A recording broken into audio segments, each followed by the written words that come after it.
warahmatullahi wabarakatuh. Perkenalkan, nama saya Siska Rahayu dengan NIM 856272475 dengan prodi S1 PGSD semester 7. Pada kegiatan kali ini saya dibimbing oleh dosen Diana Zulieti SSI MPD dengan kegiatan praktikum dengan judul Struktur Sistem Pencernaan. Pada kegiatan kali ini bertujuan untuk dapat mengurutkan bagian-bagian dari sistem pencernaan.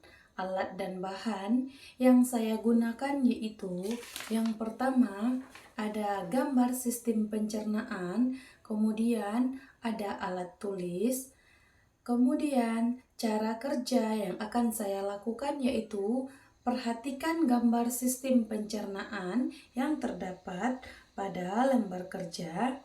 Yang kedua, mengurutkan sistem pencernaan manusia dari mulut sampai ke anus. Yang ketiga, menuliskan bagian-bagian pada lembar kerja. Yang keempat, menyimpulkan hasil dari percobaan yang saya lakukan.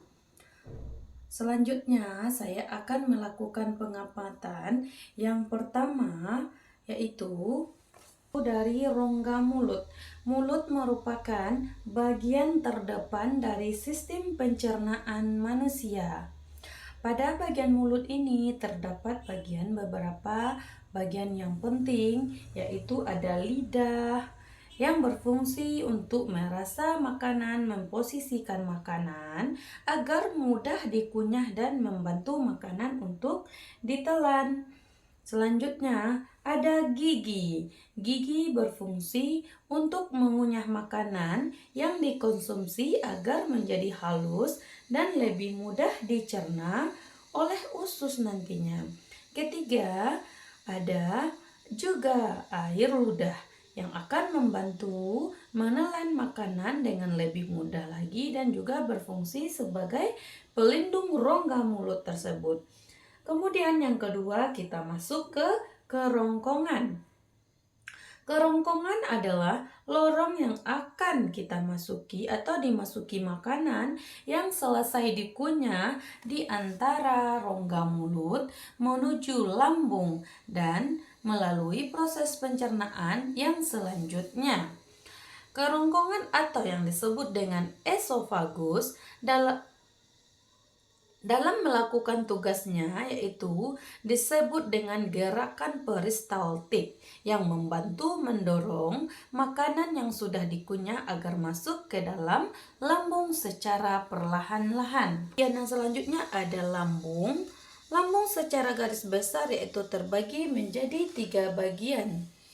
Ia memiliki fungsi penting dalam sistem pencernaan. Salah satunya yaitu menghasilkan asam klorida yang akan membasmi semua mikroorganisme yang ada pada bagian yang kita konsumsi atau yang dikonsumsi manusia. Tahap selanjutnya ada usus halus. Usus halus ini memiliki juga beberapa bagian. Di antaranya ada usus 12 jari, usus kosong, dan usus penyerapan. Ada banyak proses yang terjadi pada usus halus. Di dalam usus halus juga memproduksi berbagai macam enzim yang dapat mengubah beberapa zat makanan menjadi kandungan yang dibutuhkan oleh tubuh kita agar tubuh lebih mudah menyerap makanan yang dicerna. Selanjutnya yaitu ada usus besar. Bagian usus besar ini merupakan tempat sisa makanan kemudian berada dan nantinya akan dibusukkan. Yang digunakan yaitu menggunakan bakteri Escherichia sehingga bisa menjadi kotoran yang kemudian yang akan dibuang melalui anus atau rektum. Di sini anus, yang terakhir yaitu sistem pencernaan yaitu anus atau anus.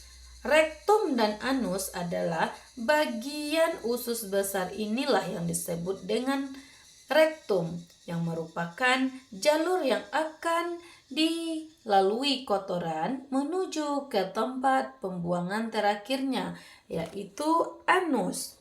Sedangkan anus seperti yang kita ketahui merupakan lubang bagian kotoran yang akan dikeluarkan dari dalam tubuh dan dibuang.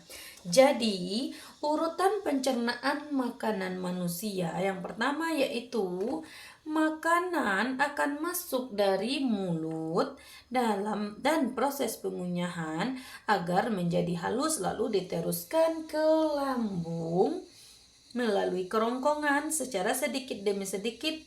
Melalui kerongkongan itu, setelah berada di lambung, maka akan dilakukan proses pencernaan kimiawi yang berkaitan dengan enzim lambung. Makanan yang berada dalam lambung selama kurang 3 atau sampai 4 jam, setelah itu diteruskan lagi ke usus halus.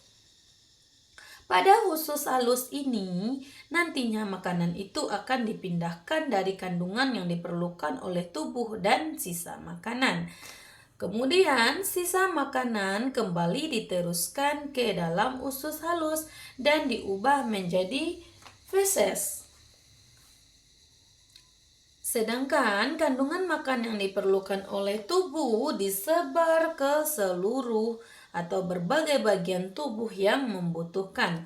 Kemudian yang terakhir, setelah sisa makanan menjadi feses, maka akan diteruskan ke rektum saat sudah penuh dan dikeluarkan melalui anus.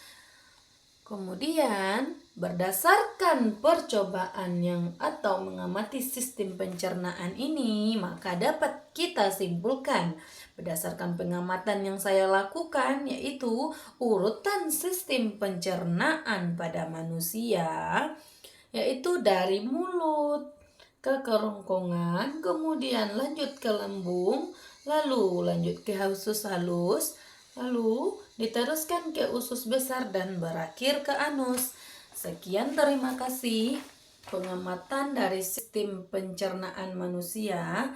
Salah dan janggal saya mohon maaf. Saya sudahi dengan Assalamualaikum warahmatullahi wabarakatuh.